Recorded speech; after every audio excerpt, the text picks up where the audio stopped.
Hi, everyone. This is Sachiko Iwabuchi. Welcome to the San Francisco Public Library's virtual program, the Dialogue Revitalization Indigenous Okinawan Tattoos, Hajichi.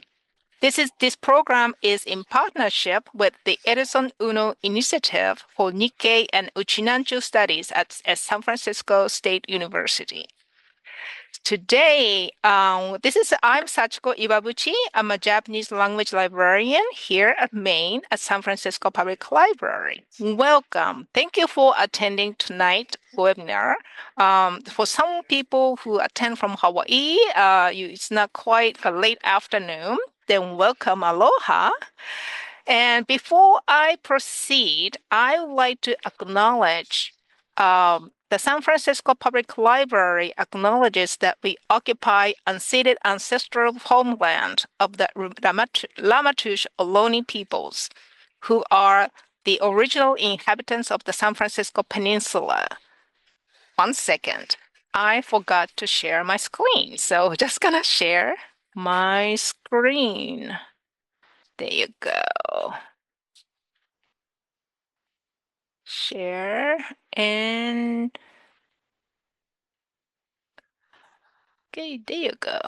So you saw my name and three panelists as Cassie Miura, Ph.D., Erin Nagamine, and Molly Kitamura. Erin and Molly are the tattoo artists.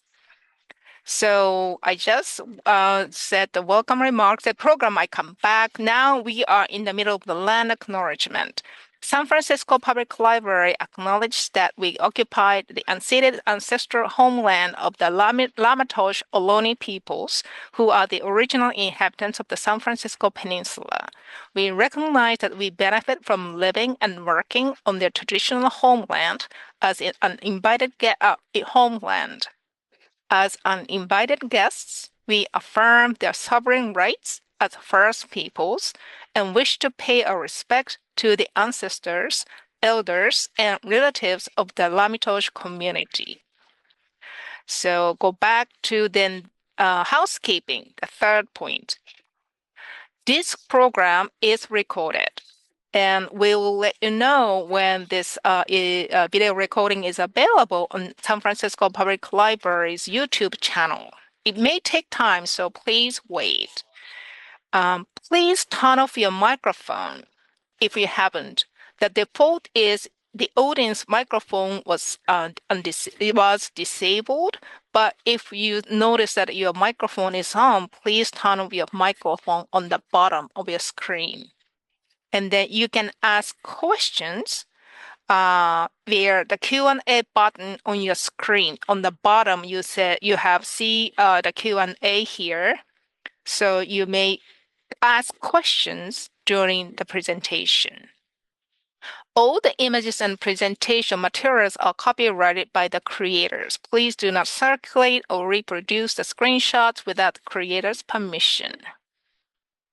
So this is kind of overlap, so I don't go because I noticed that Professor Miura is also shared this information, but the San Francisco Public Library ordered this book, Okinawan Princess, The Legend of Hajichi Tattoos, written by Lee A. Tonouchi in Honolulu and illustrated by Professor Lorna Kina in Chicago. And San Francisco Public Library has 8 copies. So if you haven't read or interested in Hajichi, and this book is for you. So now I'd like to briefly introduce, I'm going to stop sharing.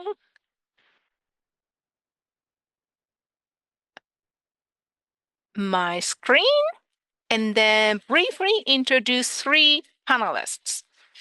So first, Cassie Miura, Ph.D., is the inaugural Henri and Tomoye Takahashi Distinguished Chair in Nikkei Studies. Miura holds a Ph.D. in comparative literature from the University of Michigan, and her research and teaching interests include Okinawan diasporic identity, Japanese American and Nikkei literature, and more. Miura is a Yonsei, fourth generation Okinawan and Japanese American, born on the island of Kauai and raised mostly in the Pacific Northwest. And Erin Nagamine, a tattoo artist and Hajichi practitioner from Eva, Hawaii, draws inspiration from her Okinawan and Filipino heritage to create fun and meaningful designs. With a passion for storytelling and cultural representation, she strives to leave a lasting impression with every piece of art. Lastly, not the least, Molly Kitamura is a tattooist of State of Grace Tattoo, based in San Jose. She is a published author of Knives and Needles, Tattoo Artist in the Kitchen. It was published in 2019. The book celebrates the intersection of food and tattoo culture and the beauty that comes from skill transforming into art, whether it is through ink or the plate. The side note is, I need to tell this because, not because we are the public library. She is a sister-in-law of Katie Kitamura, the author of Audition 2025 and then Intimacies 2021.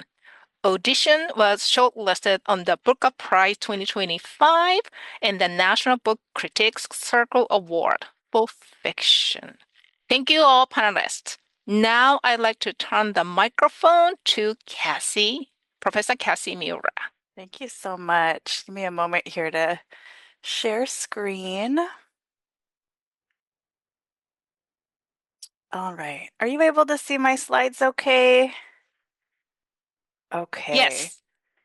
Great. Thank you again. I'm so happy to be here. Chuwugunabida for folks in the audience who are Okinawan.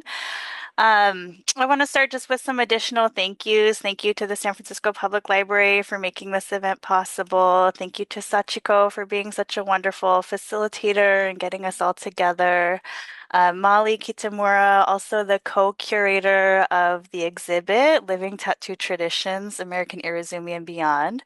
I took students recently. I also attended the opening and they loved it. It's so well done. So anybody who's in the San Francisco area, please make sure to check out the exhibit while it's open. Thanks also to Professor Laura Kina, who's a good friend and Hajichi's sister, who put me in touch with Sachiko. And so she's done so much in her professional work to research and represent Hajichi in fine art. And last but not least, thank you to the Bay Area, the Yei area Chode, some of whom are pictured here on my cover slide. So I see Janae and I see Lex and I see Corey and I see Court and Angie and myself and my mom, actually, Janice.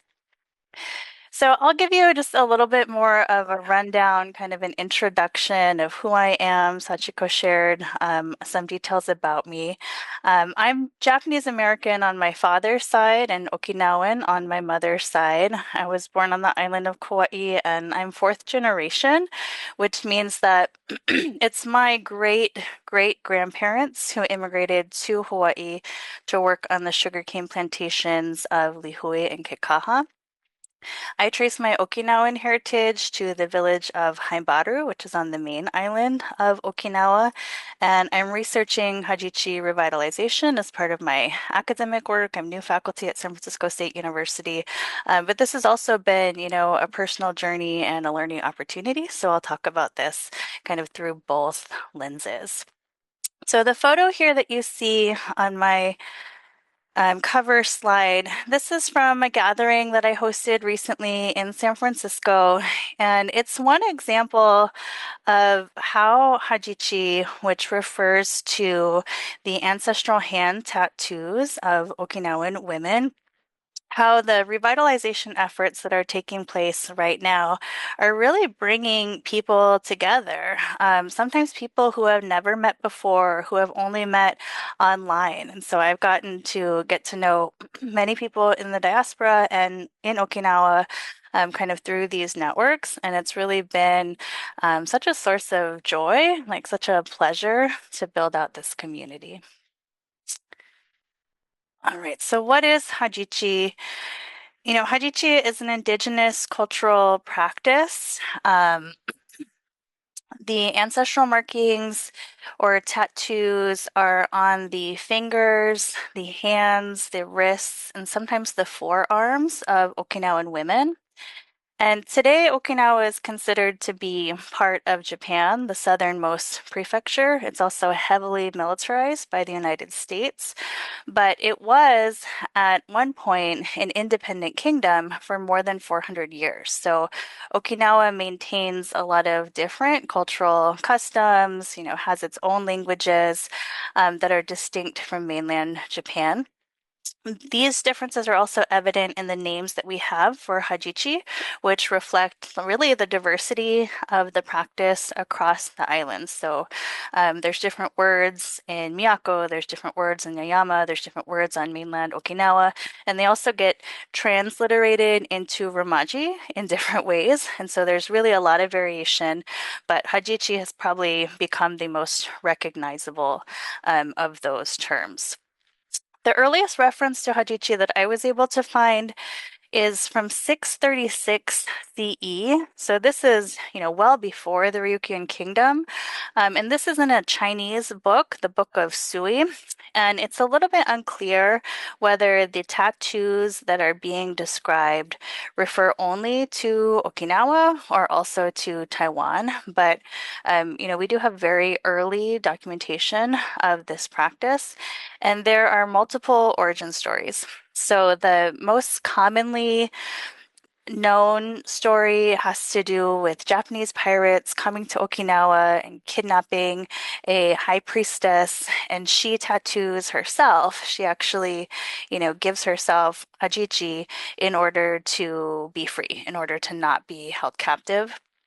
But other origin stories have to do with fishermen at sea who meet with bad weather, who are rescued by women who kind of come from the sea with tattooed arms, and then this is emulated by villagers, or also just like women who are doing weaving work and who are integrating that weaving work into their own tattoo practices. So a lot of the tools used for Hajichi are also found in textile work. And an important thing to know about Hajichi is that it's banned by the Meiji government in 1899. It's earlier for the Amami Islands, but this ban it really is part of a broader move to suppress Okinawan culture, language, kind of forced assimilation. And it turned something that was really a point of pride and beauty for Okinawan women into something that was very, very deeply stigmatized, so much so that the practice, died out or nearly died out. That's part of why this revitalization work is so exciting.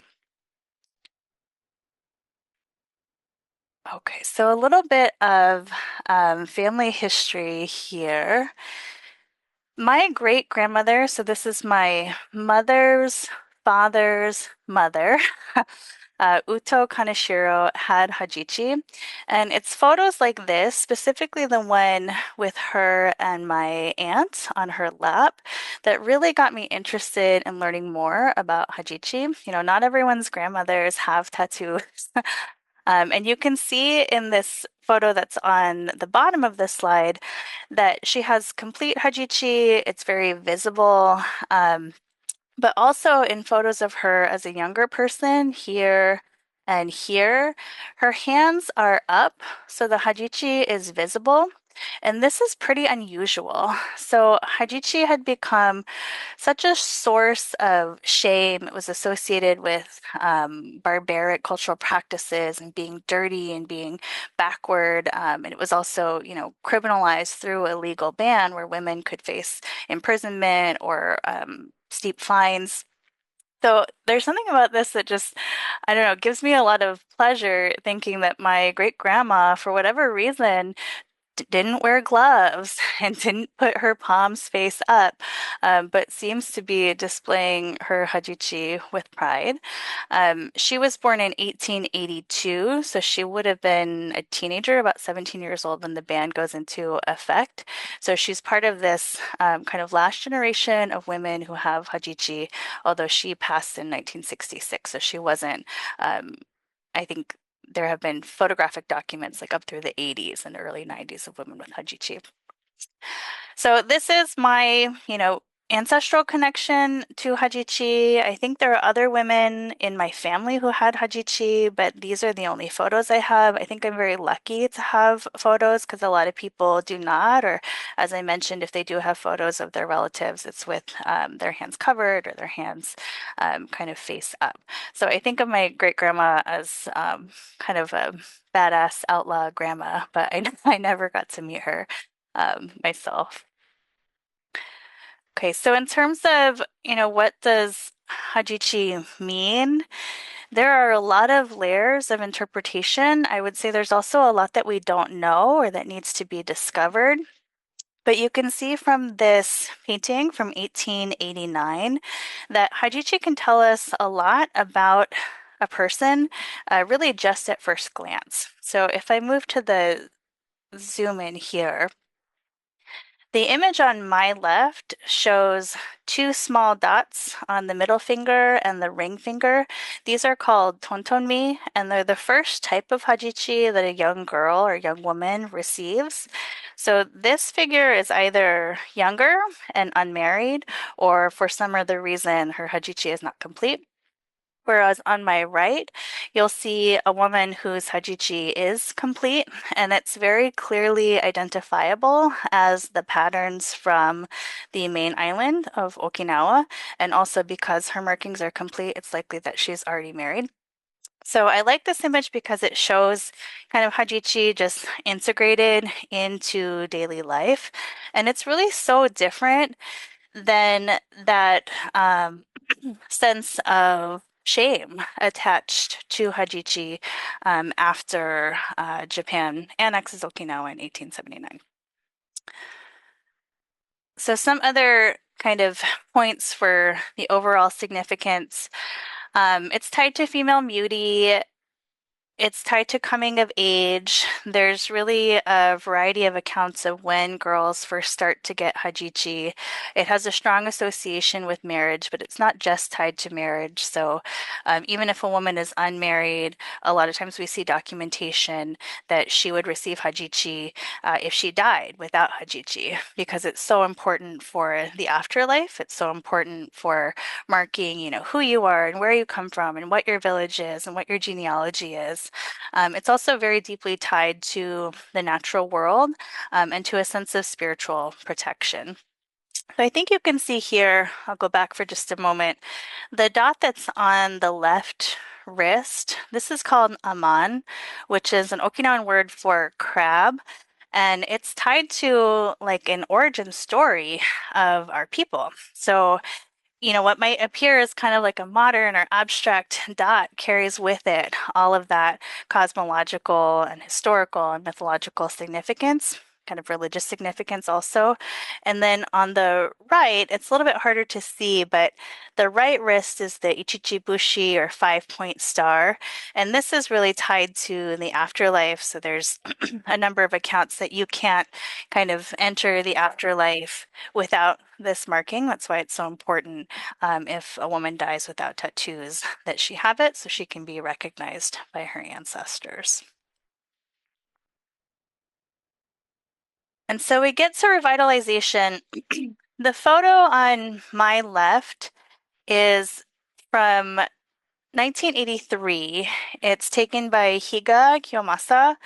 And this is one of the last women who, has Hajichi post-ban. Even despite the fines, threats of imprisonment, a lot of women continued to practice in secret or gave Hajichi to themselves or people close to them. And so there's this period um, I would say in the 1980s, 1990s, up through about 2016 or 2017, when I'm first seeing Okinawan women begin to revitalize this practice, where there are no women with Hajichi, where the practice has truly died. And we might think of that as a practice that's forgotten or lost, but I think it's better to think of it as a practice that is erased by colonization and war. So after the ban, if we're kind of midway through the period period before we get to revitalization, we have the Battle of Okinawa. And in 1945, 1 in 4, maybe 1 in 3 people, civilians, are killed in Okinawa. And so for those who survived, all of the traditional ways are disrupted and sometimes irrevocably. And I think all of that contributes to what really is a huge loss for Okinawans and for Okinawan women. So the photo on my right here, this was published in a Japanese magazine, Studio Voice, and it's a photograph of Morika Yoshiyama, who is an Okinawan artist, and she is pictured here with Hajichi. And I actually don't know too much about like when exactly she got Hajichi. There's another Okinawan artist, a music artist, Kuniko, who also has Hajichi from about the same period, but it hasn't yet become a very widespread or recognizable practice. In fact, a lot of Okinawan women, a lot of Okinawans in the diaspora, until very recently were not very knowledgeable, like at all, about what Hajichi is or what its significance was. So in talking to different people I've interviewed, friends, colleagues, people, in my various networks. There are so many different motivations for receiving Hajichi now for revitalization. I think some of the most important ones are this desire to honor your ancestors. I think for my mom, she wanted to remember her grandma. She grew up around Hajichi. She kind of like associated that very strongly with her grandmother. But for others, it's really this invitation to learn more about their history and cultural identity, to resist assimilation, to reclaim culture, and then to build community with other people who are doing this revitalization work and who have Hajichi. It's actually become more common now to bump into somebody, especially in Hawaii, but other times too, like even traveling in Okinawa, where they recognize, like, oh, this is Hajichi, like, what's the story? How are we connected? Where's your family from? And that's like a very new kind of phenomenon, but also really fun to experience.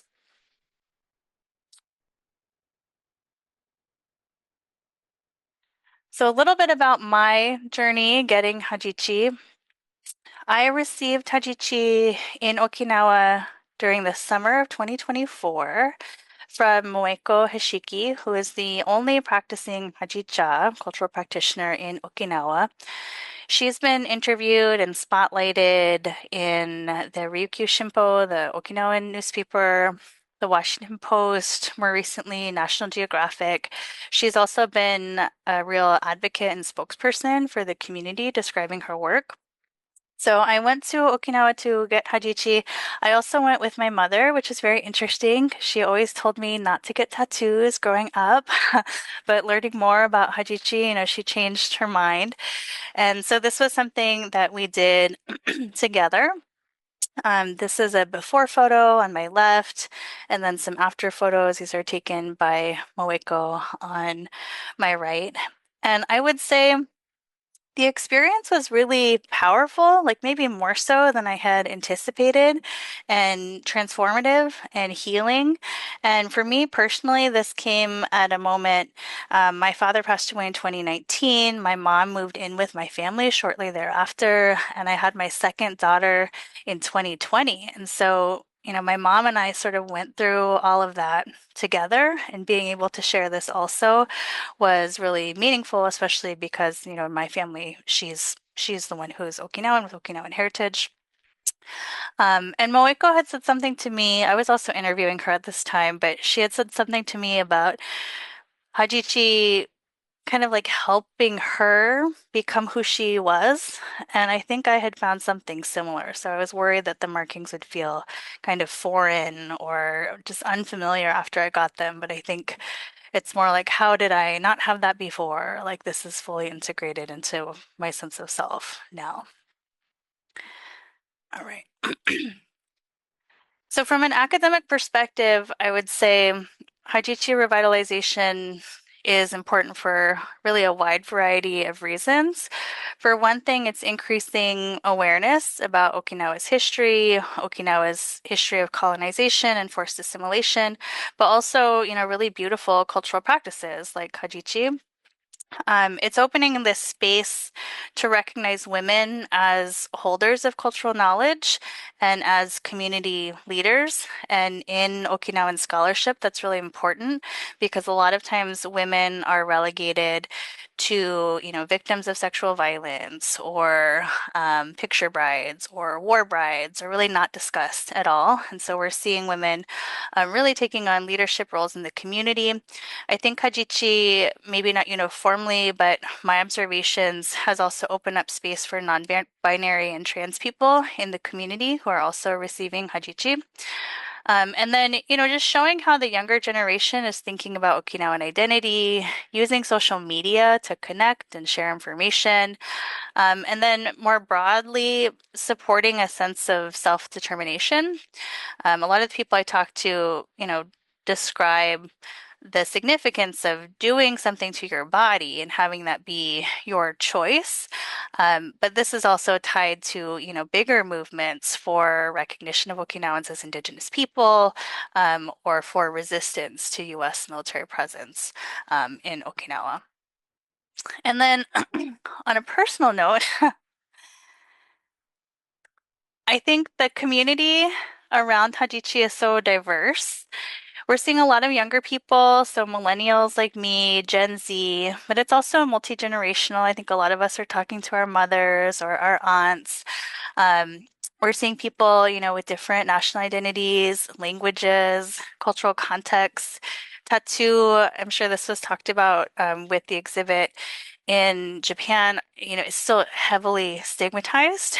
And so it's kind of an opportunity to learn about those differences and to dialogue about them, but also for our young people to grow up in a different kind of environment.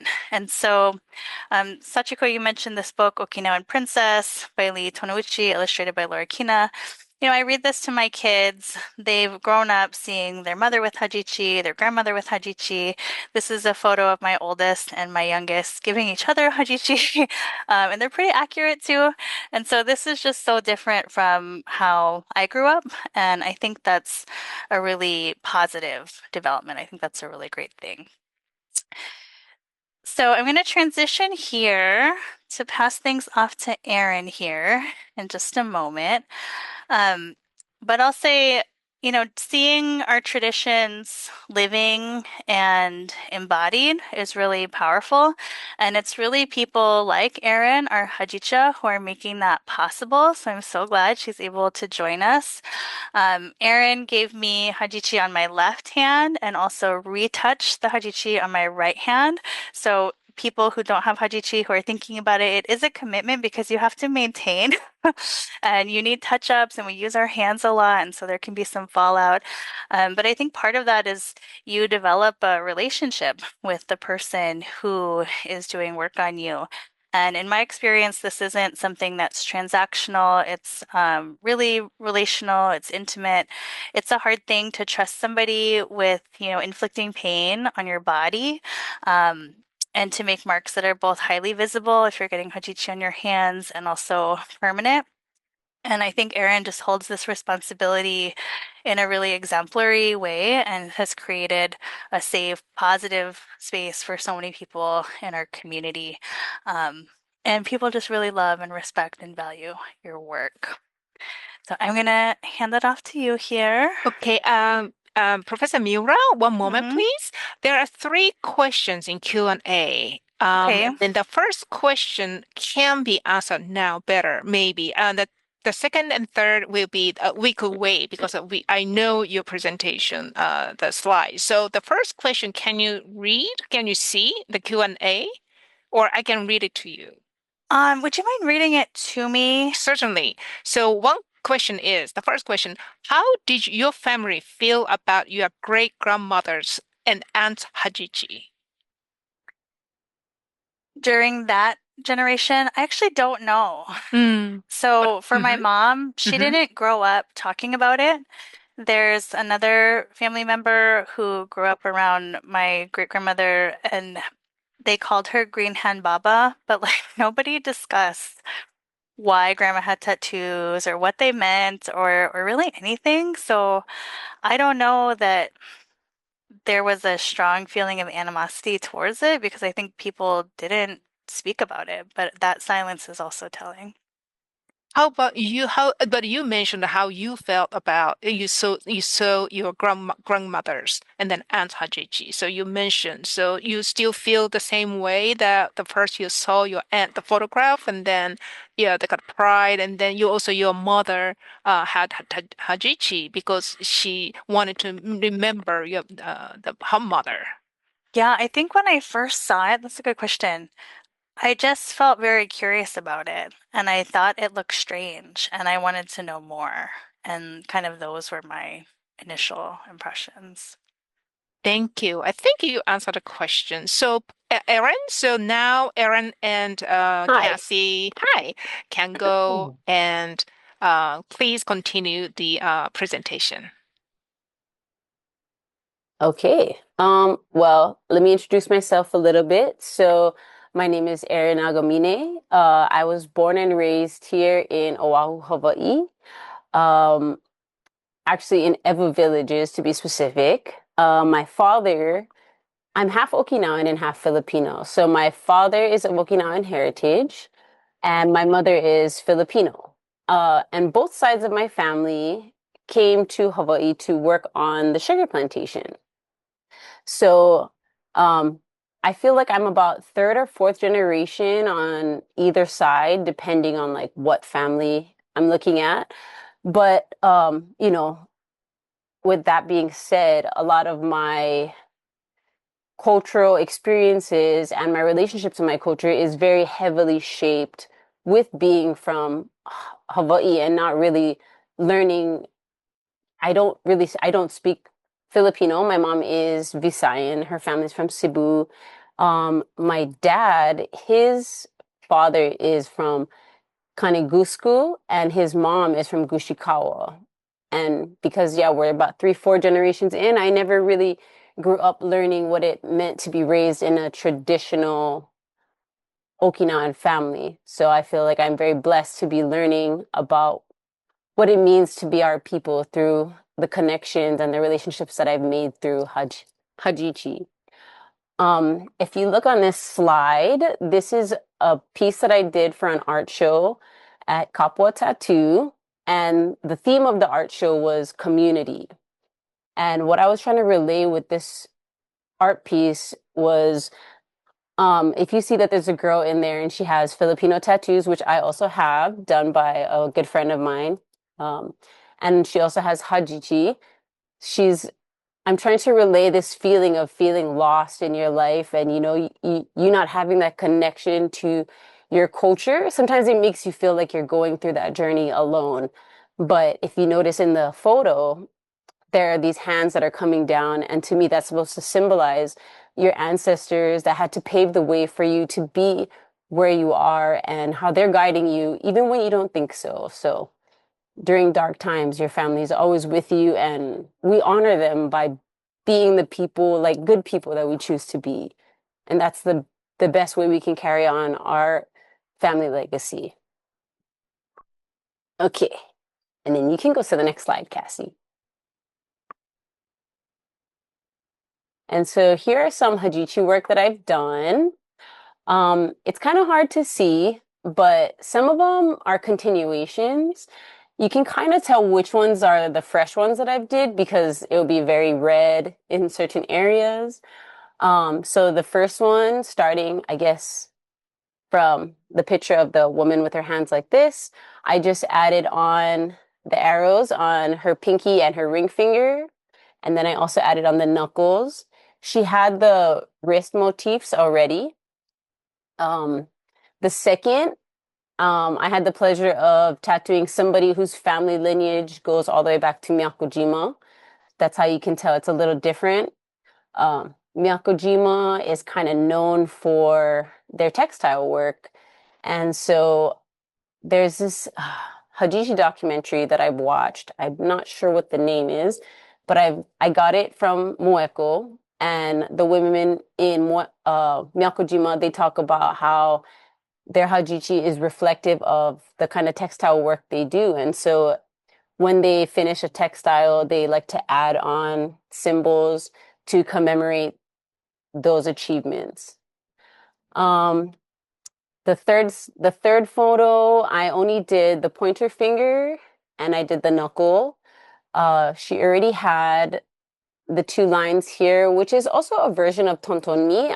I don't think that it's specifically for Okinawa main island, but this was just like an artistic, I'm not really sure about where her family is from, but this was just like an artistic representation of how she envisioned her Hajichi. And the last one was an example of kind of what Cassie was talking about, which is the tontonmi, and that's kind of how they started the Hajichi journey when they were in their child years. They started with doing the middle and the index finger on both hands, and from there it grew into doing the pinky and then eventually transforming all of those into spears. So I notice a lot of people do, even though in their adulthood, a lot of people like to start their Hajichi journey with tontonmi. And yeah. Okay, and then you can go to the next slide. Okay, so some things that I would like to talk about. So how is Hajichi different from other tattoos? I can say that for me, I typically go into both practices with kind of similar attitudes. For both, I do care about the person that is sitting with me. I like to ask about their motivations, their history, and what brought them to this point in time. And for both, that approach helps inform the work that I do. But where Hajichi kind of deviates and becomes different to me is in what kind of things we're sharing with each other. Conversations eventually shift from individual symbolism into family history and ancestry and inherited stories. And I think Hajichi does carry a collective weight that extends beyond just a personal experience. We are honoring our ancestors and honoring ourselves by learning about ourselves and learning about what our families went through. And okay, so I actually brought some stuff. So it says, what tools and techniques do you use? So for people who haven't gotten Hajichi or maybe are not too familiar with tattoo lingo, I use a needle on bar. So this is what it looks like. This is it packaged. It's pre-packaged, pre-sterilized. And I use this. I use maybe typically in my arsenal, there will be about 3 different needle sizes, depending on what the style and look that the wearer is looking for. So I use a 3-round liner for maybe finer styles, kind of more delicate lines. And that's something that is like a little bit, it's more for precision. I feel like I use a 5-round liner typically for all of them. That's kind of like my bread and butter needle. I can achieve fine and delicate styles, but it also, because the needle has, let me explain what a tattoo needle is. So a tattoo needle isn't just typically one needle. Sometimes it's a group of needles that form a certain size. And so the 5-round liner has 5 needles in it. And because there are more needles than a 3 or a 1, there's a reservoir in the needle that kind of allows ink to be kind of kept more. And so I like to use a 5-round liner. I find that on the hands, because we get so much wear and tear, 5 liners hold the best. And I also brought some tools. These aren't mandatory, but these are some steel tools that I use. So this one, you can see the needle goes through. So typically you would put the needle this way because of the eye loop. But what I like to do is I cut the eye loop off And so when I'm done with the needle, I'm pulling it out this way, and none of the, the blood and the biohazard stuff gets pulled through the tube. Um, Tattoo tools are usually made out of steel because it can withstand autoclave and sterilization rules. Um, and also, steel is very sturdy, so you can also use harsh chemicals on it, and it won't really do anything to these needles. And so the symbols of Hajichi, Cassie kind of went over what each of them mean. And there's actually no like definitive like scale or graph that shows exactly what each symbol means. It kind of varies. To my understanding, Hajichi is more defined by life stages, primarily by order and placement versus just symbols alone. And so that's why it varies from island to island, or sometimes even more specific, village to village, rather than just like a universal symbolic code. Um, so I guess we can kind of, let's see. Cassie, should we talk about, you kind of already talked about it, but should we talk about what each symbol means? Maybe if people have questions later, we can go back to it. Some of them are pretty Perfect. cool. They have, double meanings like shellfish and vagina. Right. And also like the terminology too, like based on island to island or dialect, it's pronounced in so many different ways that it's like hard to just list all of them. Okay, can I chime in a little bit? Yes, of Yeah.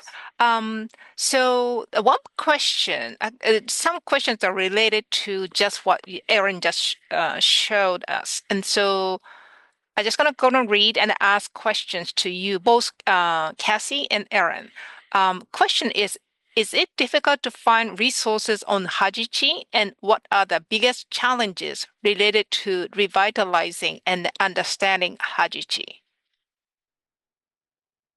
Um, I because of guess my oh oh, sorry. go ahead, go ahead. No, No, yeah. because of my accent, if you were not clear what my read, I can also chat, uh, the type in, copy and I paste. can understand you very well. Great. Erin, do you want to start off? Yeah, you can go and then I'll follow you. So, barriers for revitalization. I think some of the records are incomplete. A lot of the cataloging that was done really for that last generation. And so Yes. at that point, the knowledge that we have collectively of Hajichi, is very different from what it would have been, say, during the Ryukyuan Kingdom or very early Pre-war, during the yeah. Ryukyuan Kingdom. So, there are some women who we have case studies, we have photographs of their Hajichi, but they don't necessarily remember what it means, or theirs are incomplete because of the ban. Um, Tattoo researchers can also, use methodologies that are extractive, that don't really prioritize maybe some of the questions that we would ask. A lot of those Right. researchers are not Okinawan. Um, for me, there's language barrier. It's difficult to access material. Some of them can be Yeah, very, very exactly. costly, like very, very costly.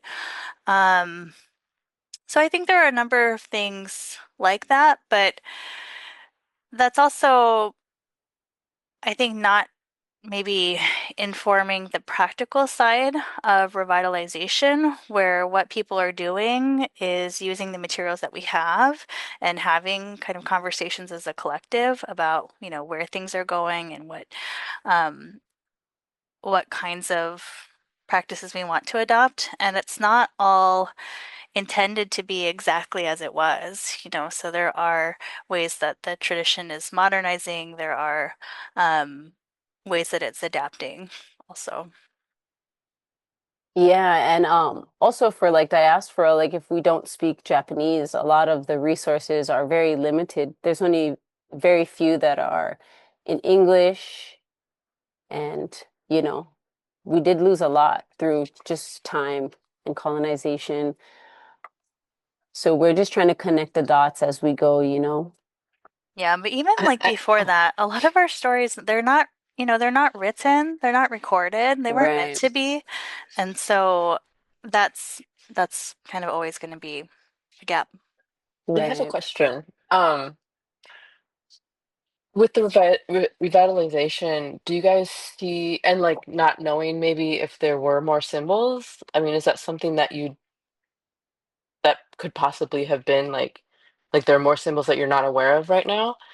Are you guys thinking of like would you see part of revitalization as like um creating new symbols or like Mm. is that something that would even be possible? Like, is that something you guys would do? Like, just out of curiosity, Um, I like mean, taking it in a modern way or like making up new. I guess there would be a time, maybe eventually, when we understand more, then we can start to build on what is understood. But I feel like as of right now, what all of our goals seem to be is just kind of understanding what already was. Mm, And and that's kind of how we stay rooted in our own culture. Sorry if the mhm. rain is kind of loud. That sounds nice, the rain. Yeah. Okay, I would, right. just to add on, I would say Mm-hmm. there is ample documentation. So when we're looking Mm, at how Hajichi looks different island by island, there are a lot of drawings and Right. sketches and photographs of that. But we're also seeing innovation in ways that I think are really interesting. So all the different Hajicha, and there are fewer than 20 now. If I had to estimate, I would say probably fewer than 500 women have Hajichi or people have Hajichi. Um, but compared to zero, right? Not that Right. long Yeah. ago, that's really significant. But different Hajicha have different styles. And so, Yes. you can recognize whose work is whose work unless the client is asking them to do something radically different. Um, And like a thing I wanted to say was that I guess historically when we look up Hajichi, we have the knowledge that each island kind of had their own style and they put their own flair into their symbols and it changes from look to look, you know. And I feel like a lot of the Hajichi is living within the diaspora. We did kind of in a way keep that, keep the root of that concept. But now the styles are just based on the Hajicha who are doing them for you versus island to island because we aren't living at home, you know, in Okinawa. there's also that's a really practice interesting. that's really interesting and it makes a lot of sense to me. Um, Especially in Okinawa, where visible tattoos are still so frowned upon. Yeah. Some people are choosing to get Hajichi on their toes, which is a Yeah. non-traditional placement, right? Like that is not historical, but that's Right. part of how they can participate in It's revitalization evolution in our own in practice. a way that makes sense. And Yeah. other people have gotten like some Hajichi symbols tattooed in other places on their body, like on their Hmm. back or behind their ear, or um, so we're seeing those changes, Hmm. and that's also, part of revitalization. Yes. Sure. Okay. Like I've seen Okay, go ahead. Filipino Hmm. tattoos really evolve, like traditional Filipino tattoos. Like my friend Alec, he's really taking traditional Filipino tattoos, but like evolving them to his own modern take. And I just was wondering if that's something Hachicha want to do. Maybe eventually I feel like, yeah, I think it would just naturally happen over time. It's something that I feel like shouldn't be too forced, you know, like that's not something that we should focus on like making our own style, you know. Right Hmm. now we're just kind of learning the foundation and the bones, and I think what evolution is going to prove is how we keep the root and the essence of this practice, but now just kind of shape it for modern times and the people who are now wearing them. That's interesting. One thing that's different Um, about Hajichi, maybe compared to other kinds of tattoos, is I feel like a lot of people generally, seeking a tattoo want to do that as a form of self-expression, like to Yes. individuate themselves. Whereas Hajichi, for the most part, you're trying to look like other people. You're trying to Yeah. look like your ancestors. I mean, When that's we the essence of gather, Hajichi, you know, it's kind of like what community. we have in common. And Yeah. so in that sense, it's very different. Yeah. Okay. All right. I have another question related to Okay. Erin's talk of the design. Are there typical Hajichi patterns? If so, what do those patterns signify? Yeah, I mean, like Hajichi does kind of take up the same space from island to island, but I guess Cassie kind of went into it before. So a lot of the symbolism, it's reflective of natural elements such as like, arrows and the moon and shellfish and stars. And so the ones on our fingers, these are the symbol of like arrows. And the ones on our knuckles, these are kind of just different versions of shellfish. It was what I read. Um, I read that the ones that are circles are like it's kind of more of a sea slug versus a shellfish. And the ones that are kind of shaped like an N or an H, these are kind of more reflective of like a mollusk or a shellfish. And the ones that are on the top of our hands, which I don't have, these are supposed to be like circle stars. They're called marabushis. And the Ichichibushi is the 5-point star, which Cassie talked about. And the Aman on the wrist is just a circle, also representing the shellfish. There you go.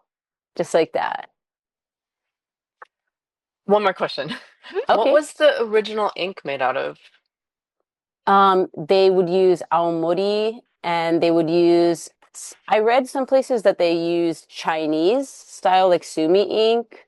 Mm. Um, It also and depends on social class. So totally, yeah, that's that that's too. the case with the tools too. That's also why you see Mm. variation in size. And That's style. So interesting. The finer Shuri's, style was more of like royalty or kind of more, Uh-huh. and then the thicker was more of like a common or working class type look that there are some majority of the people people. like my grandma, yeah, great grandma. There are some people who are interested, I think, in experimenting with like more natural pre-modern tools. Hmm. Hmm. But that's not something I have personal experience with. Would that be Yeah. like With like boar's tusks or something, or? I haven't seen any record of that. Bamboo Uh-huh. needles, squiddy. Thorns, yeah. Hmm. Okay.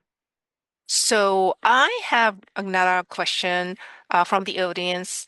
We are from Miyako and Irabu, but so before I read the question, so it seems like many audience and panelists know what awamori means is, but it's alcohol. So Yeah. awamori It's is alcohol. Just similar those to if the shochu. right, right, Yeah. yeah. If someone who doesn't know Yes. what awamori is. Thank you.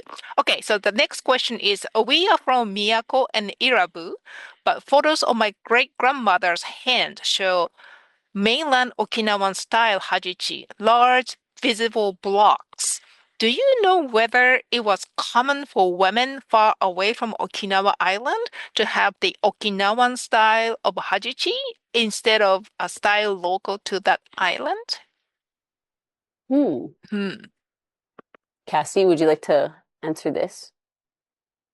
I know that after the ban, it was difficult to access Hajichi practitioners. And so sometimes people from outer Right. islands would receive Hajichi from somebody on the mainland. Like that might be part of what's going on.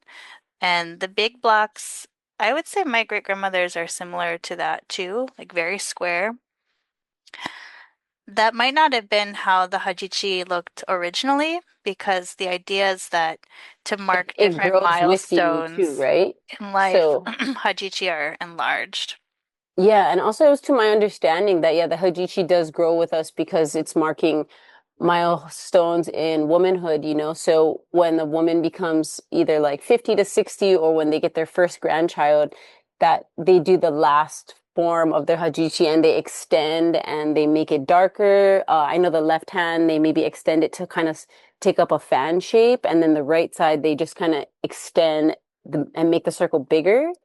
And that's why I feel like a lot of the photos that we see of older women with Hajichi, that's why their Hajichi looks more like sprawling and kind of takes up more space. Because traditionally, that was the last stage that they probably did when they completed their Hajichi. Okay. So, What go ahead. Oh no, I was just gonna ask, like, Mhm. what age would you say would be appropriate to give a girl her first Hajichi in modern times? Mm. Um, Me and Erin have talked about this. yeah, this is a That's hard one. interesting. Yeah, it is. You It's know, I think there's a lot more life things that we have to think of. I mean, even you, Molly, as a tattooer, you know, if a young kid came in and was like, I want to tattoo the tops of my hands and they have nothing Yeah, else, you would kind of pause and be like, are you sure that you want to do this? for sure. You know, so I feel I haven't tattooed anyone under the age of 18. So I haven't Hmm. really encountered that issue where someone really young is asking. But I think that if they did, I would first be like, is your parents okay with this?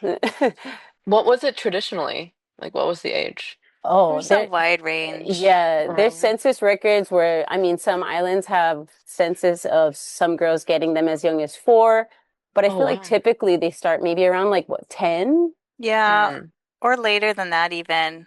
I think part of what happened is with the ban, people did it earlier than they Ah, Right, might have normally. I don't know that right. 100%, but I think that's part of what you observe. I've thought about this as a parent, like I think I would want my daughters if they wanted to get Hajichi, and I don't feel like Hmm. they should be pressured in any way at all to really consent and be able to advocate for themselves. But then I Right, also think like, well, my oldest, she has her ears pierced. right. it's true. I mean, And like, we did okay, it at a tattoo shop. We did it at a. Yeah. like, like if a girl wants a malu, in Samoan tattooing, Mm. like legally they can do it before 18 just because it's a cultural tattoo. Cultural, yeah. Mhm. Is that the same for like Hajicha? Or Hajichas to do it? Like, is I'm that not Y- something a, you would be I'm not aware of concerned any about? minors receiving Hajichi as part of Yeah. Hmm. Hajichi revitalization. Not Like I'm in not. the modern times. I haven't seen anybody have their daughters that are younger than the legal Hmm. age get them. So I don't really Okay, have experience on that part. sure. Okay, Especially because I go practice ahead. out of a Mhm. tattoo shop too. You Mm. know, there is laws For that are set sure. in place for a guardian to sign off and Mm. whatnot. And so I guess yeah. All right. For me, there are more questions, but some questions are related to this the fourth and then fifth yuntaka time on the Okay. point of who can give hajichi, and then where can I find a hajicha? So the fourth one, 1, 2, 3, 4, who can give hajichi? That is sort of related to one of the questions I received. So it's it's just a free form, each person has their own view, I believe. So Hmm. what do you think? What do you think? How do you answer for Cassie and then Erin? Yeah, as because Molly is not Okinawan, so how do you answer the question? Who can get your own word? I mean, your own sense view. Would you like me to start or would you like to start, Cassie? Go ahead. Go ahead, Okay. Erin. Okay, so for this part, I'm going to share a little bit about my journey, like kind of leading up to Hajichi and kind of what it means to me now. Um, so when I first learned about Hajichi, I was in my early 20s. I was living in LA. It's a really funny story, and I feel like I've shared it with a lot of people that I've done Hajichi on. So if you've heard this, if you've gotten Hajichi from me and you've heard this story, then you know what I'm talking about. But when I was living in LA, I had really short hair at the time, and I was trying to find a barber who could cut my really thick Asian hair. And I got a recommendation from a friend who she's from Japan. She was like, "Trust me, I have a friend. His name's Kazu. He'll take care of you." So I show up to Kazu's house in Hollywood, and I hear him running to the door, and he rips the door open, and he was like, "Nagamine, are you from Okinawa?" And I was like, I am not from Okinawa, but my last name is Okinawa, and yeah, that's where my family's from. And so he was really excited to, see a familiar face. He was raised and born and raised in Okinawa, and he was just very excited to, I guess, see somebody familiar. And he was actually the first person who taught me about Hajichi because he asked me what I did for work, and I told him I tattoo. And so he was like, "Oh, you tattoo? So have you ever heard of the Okinawan traditional art of Hajichi?" And at the time, I really didn't know. So while I was in his chair, he shared he shared some articles for me to look at, and some of the articles that I looked at featured a girl who looked around my age, and now I realize it was Moeko, who was doing them or who was trying to revitalize that back in the day. And so when I first learned about Hajichi, I felt like I was learning about the history of Okinawa, as a whole. I just kind of dove into it and I was filled with a lot of emotions all at once. Some of the first emotions that I felt, of course, was guilt for not really knowing about it sooner. Um, and I had a deep sense of disconnection after that from who I am and who my family is because I didn't know what this was. Um, and I also felt a lot of sadness in realizing how much of our history was lost through like forced assimilation and how that shaped the way our families raised us, not by fear, but because they put our survival first before our pride. And honestly, there was also a lot of anger and knowing that was all taken from us. And at the time, as a young adult, being who I am, I'm just a punk rock kid at heart. I definitely felt like I got into Hajichi, leaning into that anger. And Hajichi to me felt like the ultimate act of defiance, almost like a continuation of these knuckle tattoos that I had.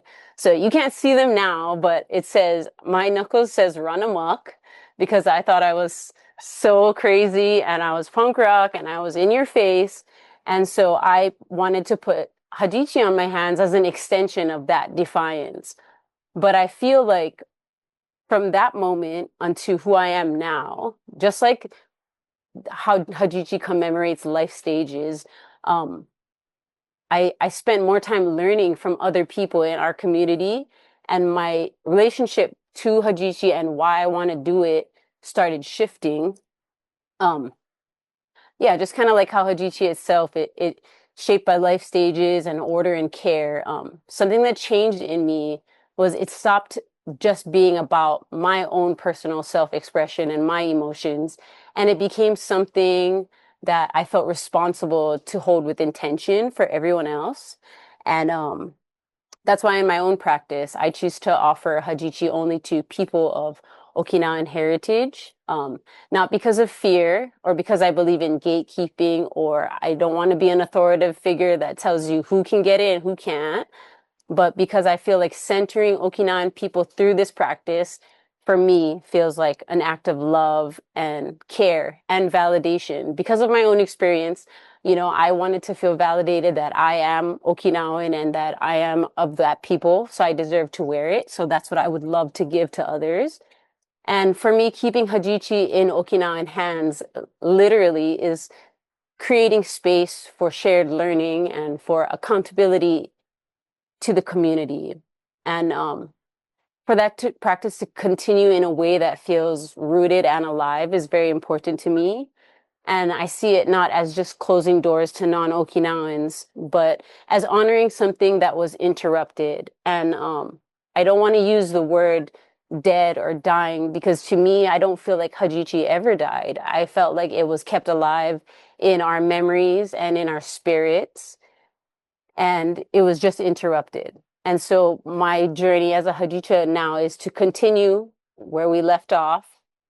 And for me, I'm choosing to carry it forward with humility and responsibility and love for our people, and not just out of anger because of what happened, but because I have hope and promise of all the things that we can be and can achieve. Thank you. So, Cassie? I don't know that I have much to add to that. Um, from research that I've done, I can say that all of the practicing Hajicha who I have interviewed reserve their practice for people with Okinawan ancestry. I haven't talked to everyone, right? For me personally, I think Hajichi is something that's really sacred, and part of what is important about that is the community aspect and the relationship building. And so I chose Erin and Moeko because I wanted connection to people in Okinawa and Hawaii, and like we have things in common, and that was really important to me, like to make that experience meaningful. But we're also really lucky because now we're operating in a time when there are Hajicha again, and that wasn't the case. Um, and like very long ago. And so I think it's an evolving practice. Um, but I really do see Hajichi as tied to place and ancestry. And in the context of Okinawan culture and Okinawan history, there's so much that has been taken away in terms of land and lives and cultural practices. And so revitalization should be understood in that broader sense. I think there's a lot of conversation online just with tattooing in general about appreciation versus appropriation and things like that. And my own view is that, if you admire Hajichi, like a way to show respect is to not steal or appropriate those symbols. Yeah, exactly. And I feel like, we can lead with love, and we teach people in our community and other people how to value and respect the practice the way that we do. Because if we don't tell our own stories and tell them how we feel, then, everything's kind of left up to interpretation like how it was before. Okay, Molly, do you have anything to add? I know I'm sorry I said that you are not Okinawan, but no, I shouldn't laugh. But if you add like as an Asian, and then do you provide like well, it's I maybe mean, I different. definitely can Mm-hmm. understand how they feel. Mm-hmm. Mm-hmm. I mean, I get I can feel that way about certain tattoo styles as well. Mm-hmm. Not that who gets it, but who's doing it. Um, I don't know, like Japanese tattoo is different, you know. It's it's not so much who's getting it, it's kind of more about who's doing it. Right. But I can sympathize. I can Mm-hmm. understand how um people would feel, you know. Right. Yeah. It's not for me to say, so Right. I'm not Agree. Yeah. Sorry Okinawan to. and I'm not Yeah. no, it's Right. okay, Right. Right. but Yeah. I can totally understand how everyone feels. And I Right. think it's valid. Yeah. Mm-hmm. Yeah. Yes, especially because we are in the beginning stages of our revitalization. I feel like it's important to prioritize people of Okinawan heritage, before we start expanding into teaching everyone else too. Right. Okay. We have more questions, and then, but before I go there, so people are interested in getting Hajichi. So it seems like on Yuntaku time, the last one, where can I find a Hajicha, the person who does Hajichi? So, well, Aaron, but if you don't live in Hawaii, so Cassie, if you switch the slide, oh, she did tag Yeah, I some have, sources on oh, Instagram. sorry. She can explain those to you. Yeah. Okay, great. let me, so these are some freely accessible community resources. The last one is a scholarly article by Laura Mm, Kina. Um, in terms of finding a Hajicha, mhm, this Instagram account by Hiromi Toma out of Brazil, Hajichiya, is great. It includes profiles of many of the practicing Hajicha. Mhm. There's also an Instagram account and an affiliated website, Shimanchu Hajichi, run by Co Lewis. There's also, spotlights of different practitioners there. Erin, if you're in Hawaii, Ava Well, there's also B for, Chiru, right? Not yeah, not only Erin, Ava and Chiru there's in Kia also. Yeah. California. So these are some resources that can help you get connected. The Hajichi project by Moiko Hashiki, showcases all of her work, provides a lot of really useful information and resources. There's a podcast. It's a two-part podcast, Ichari Bachore podcast that has a lot of information as well. And then this Hajichi Stories, I think there was a question about whether there's been an effort to collect family photos, not a kind of organized effort, but I would say Emily Takara's website here is doing a lot to collect kind of remembrances or family stories connected to Hajichi.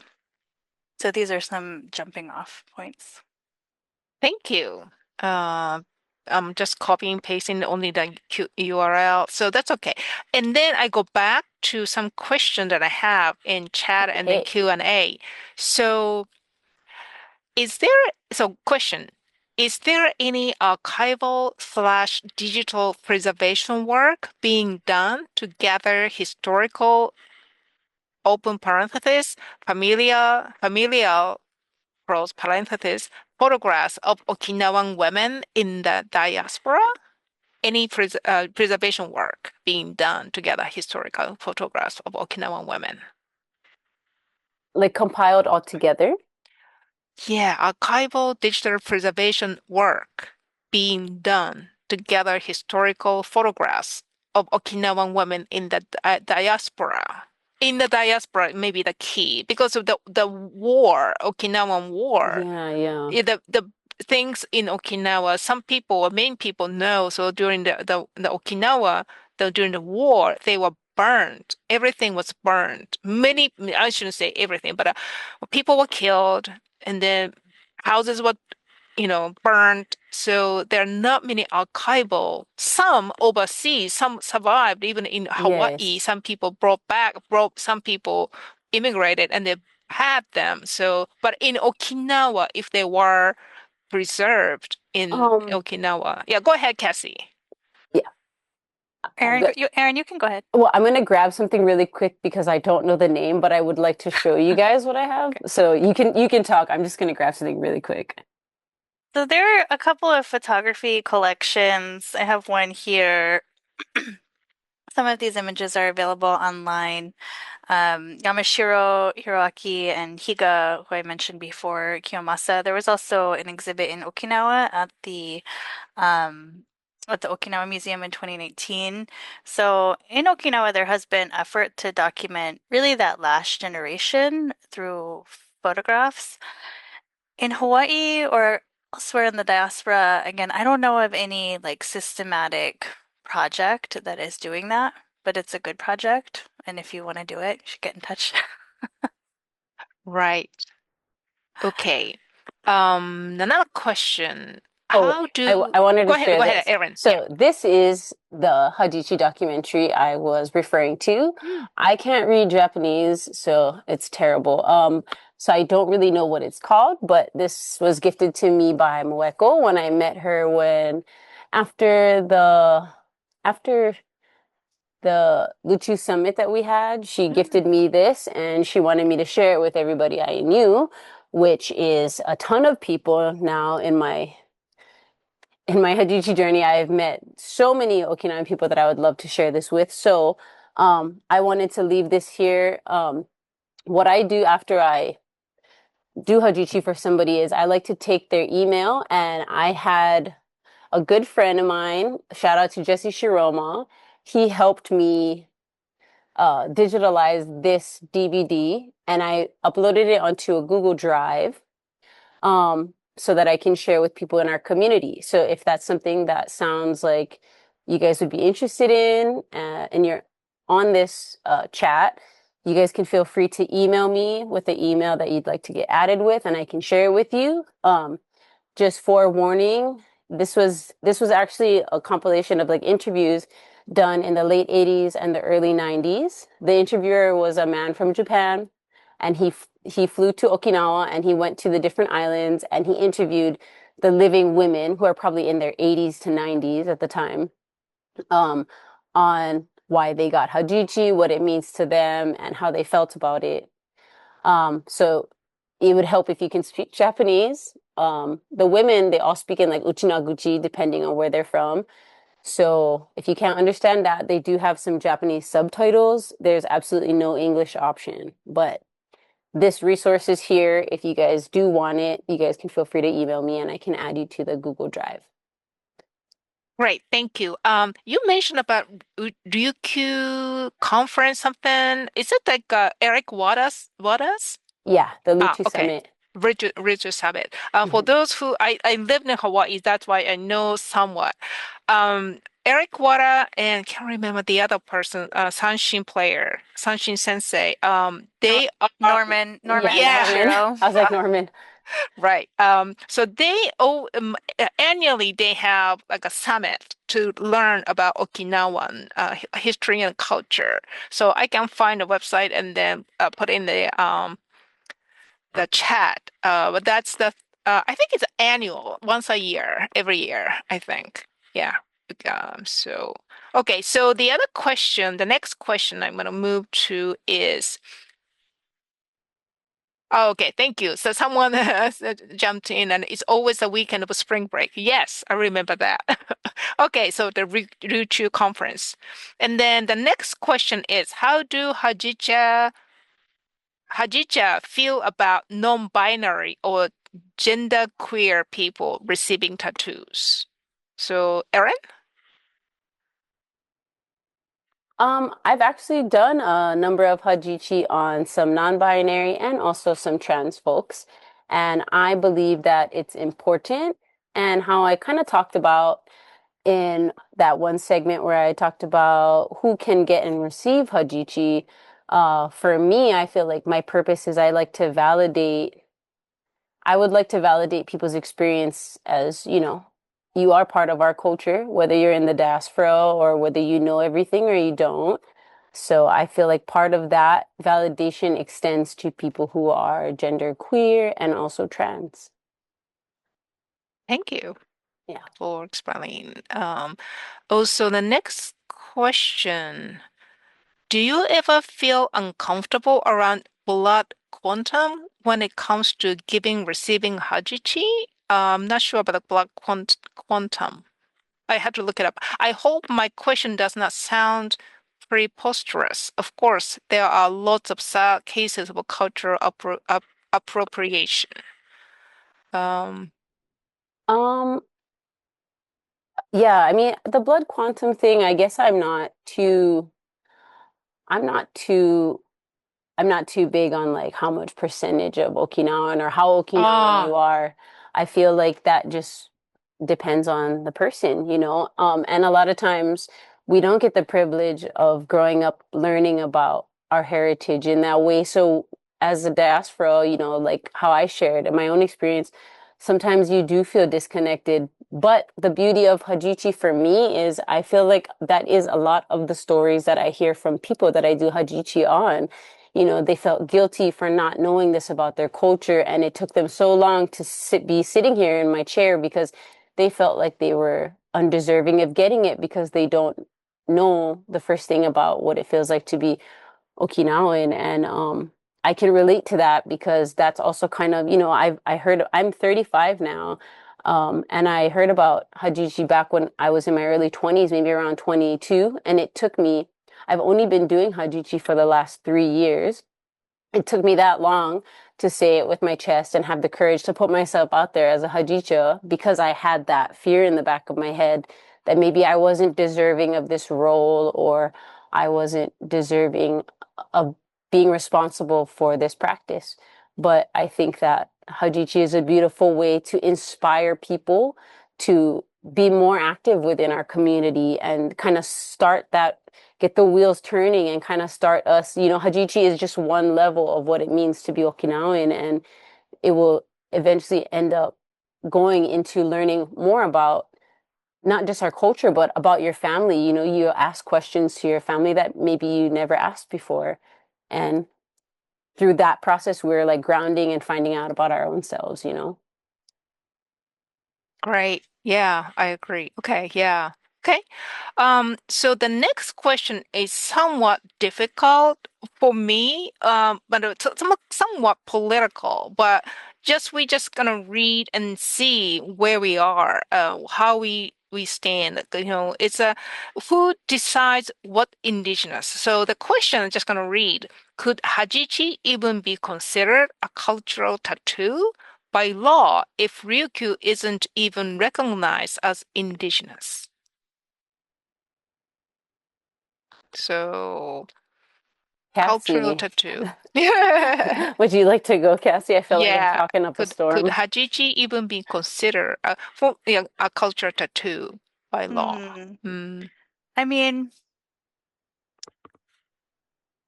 That's weighted. I think the two questions are related about blood quantum and Mm. by law, right? Mm. Mm. Um, I would say I haven't heard much discussion of blood quantum in discussing Mm. Hajichi, Mm. so that's not the language that our community is using. Hmm. It's more about, are you in community? Do you want to learn more? There are a lot of Hmm. people who are mixed race who receive Hajichi.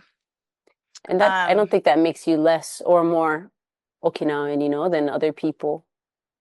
yeah, in terms of, recognition of Okinawans as Indigenous people, there are scholars who are trained in international law and others in the community who do a lot of the advocacy work at the United Nations who could speak to this more than me.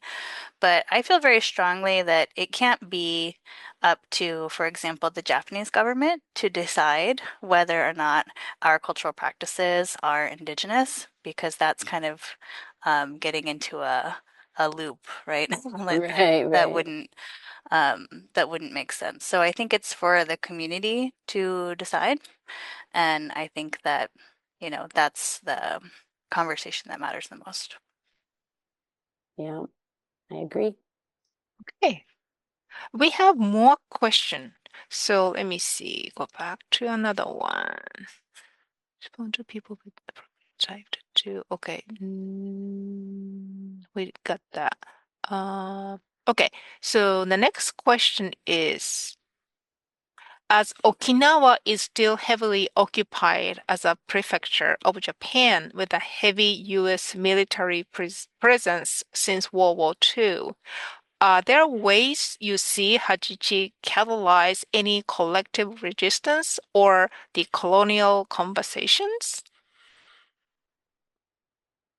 Um, I would say how Hajichi kind of contributes to like decolonial conversations is I noticed when I first started doing Hajichi, it was younger generations, either millennials or Gen Zs, that were kind of more open to getting them, especially because it's on their hand. And I remember in the beginning, a lot of people talked about how sometimes some of their Okinawan family, they didn't understand why they wanted to get it. And, so they sometimes didn't feel super supported by their family. But I think that, like, in a way, I like to give credit to the younger generations for kind of helping to facilitate, like, dissolving that stigma that was ingrained into our families, like how to look at Hajichi and tattoos in general as, being something that's like ugly or, it's um or kind of like edgy. And I think that because we are so privileged to learn about our culture in this day and age where we do have Hajicha practicing and we do have all this information now that maybe our families didn't have the pleasure of learning. We're learning about our culture in a full scope. And because of that, a lot of the younger generations felt so strongly to adorn Hajichi and show pride. And in a way, I think it ends up showing the rest of their family this sense of pride that maybe they never had the opportunity to express when they were growing up. And so I find that like after I tattoo maybe some of the younger generations, they will message me and be like, hey, so, actually my mom is interested in getting it now. And so is my aunties. And I feel like, you know, with our privilege, we are kind of showing them how to take pride in who we are as people. And I think that's another beautiful aspect of modernization of the Hajichi practice today. Mm. Yeah, I want to highlight some of the chat that's outside of the Q&A. Mhm. So I dropped in a resource. This is an article by Ryan Yokota, The Okinawan Uchinanchu Indigenous Movement and Its Implications for Right. International and intentional action. So this would be, an academic read that I would recommend in response to the, previous conversation. But also, I see Nancy in the chat. Hi, Nancy. Um, Hajichi as a gateway, I think, is really common for a lot of people. So, maybe Hajichi is the invitation to learn more about some of these international activist issues. And I think that has been true for a lot of people where Hmm. maybe they want to get tattooed, so they go and talk to their family about their ancestral village. Maybe Right. Yeah. because of that, they go and do their genealogy and they get in touch with extended family. Maybe because of that, they begin to ask questions about indigeneity or about Yes. U.S. military presence in Okinawa. And those are things that don't necessarily follow in a linear way, but I think the conversation around Hajichi often intersects with those other issues. And then outside of Hajichi being living and embodied, it's also taken on a symbolic value, I think, outside of the women who have Hajichi, where it's becoming so closely associated with Okinawan identity, like Sanshin or like the Yeah. dugong. And so I have seen Hajichi, in protest signs or um, related again to advocacy work at the United Nations and elsewhere, but not Yeah. uniformly, you know. Cassie, you could you change to share the info, the Amerisia to everyone? It's only to me and hosts and then panelists at the moment. And then Oh, for some okay. reason, webinar chat doesn't allow me copy and paste. Ah, there we go. Thank you. Great. Um, okay. Um, are there any questions from the audience? If you have, could you type in Q&A or if there's one more just overlooked from how do you respond to people with appropriated type tattoos on their hands that resemble Hajichi but are not, like arrows and such? So, how do you respond to people with appropriated type tattoos on their hands? Hmm. So, You it's know, I know that it exists. I don't think I haven't experienced seeing it with my eyes yet, but I mean, this is just me speaking personally and like the person that I am. I'm never really that aggressive about my confrontation. Um, but I feel like I like to emphasize, a big thing that a lot of outsiders don't know is how our information and how our culture got lost. But I feel like once they kind of learn about that, they understand why it would be so sacred to us, because now we are just reclaiming it. It's not just it's not just about doing it again. It's we are learning about it and we're reclaiming it. So I guess I'm I don't want to put anybody down, but I would say that like Hajichi means a lot in not just what we are in this life, but it also means something for who we are going to be in the afterlife. And this is our connection to our ancestors. So if somebody doesn't have ancestors who are Okinawan, what would be the point of wearing the Hajichi because you won't have ancestors in the afterlife that would be looking for you? Yeah, for me, I mean, I don't think I would respond in any kind of way. Although it is interesting how people respond to me with Hajichi. So sometimes, if you don't have any context for understanding what Hajichi is, which is normally the case in the continental US, um, people want to know, or I've had comments like, "Oh, hand tattoos, like Ariana Grande has them, like they're so popular now, and they are." So I think there's different contexts that it could be read in. It's true. I ran into a woman once who said that my Yainusachi, the arrows, are the Eiffel Tower. And I said that they're not the Eiffel Tower, but she kept saying, "Are you sure?" And so I think if you're gonna have Hajichi, you have to be willing to engage in conversations and to do Right. that in a generous way. And Yeah. in terms of like people asking like, is this appropriate? I really appreciate that, because I think Same. that's people wanting to be knowledgeable and respectful. Right. And my hope for Okinawan culture as a whole is I would like it to I would like even people who aren't of our culture to see it and respect it and know what it is, and that's why I feel like I would like to approach any type of question or reservation with not just shutting them down, but kind of sharing what I do know and telling them our story so that they can hear it from somebody of our culture. I also love connecting with folks in other communities to talk about tattooing, Oh yeah. Filipino tattoos, Pacific Islander tattoos, Alaska Native tattoos. I think having Hajichi has opened a lot of those conversations and they've been pretty rich.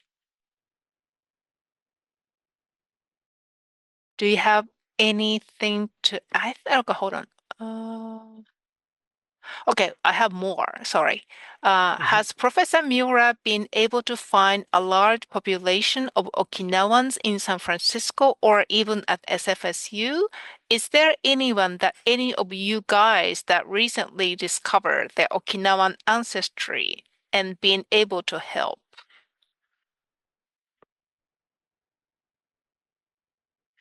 Hmm.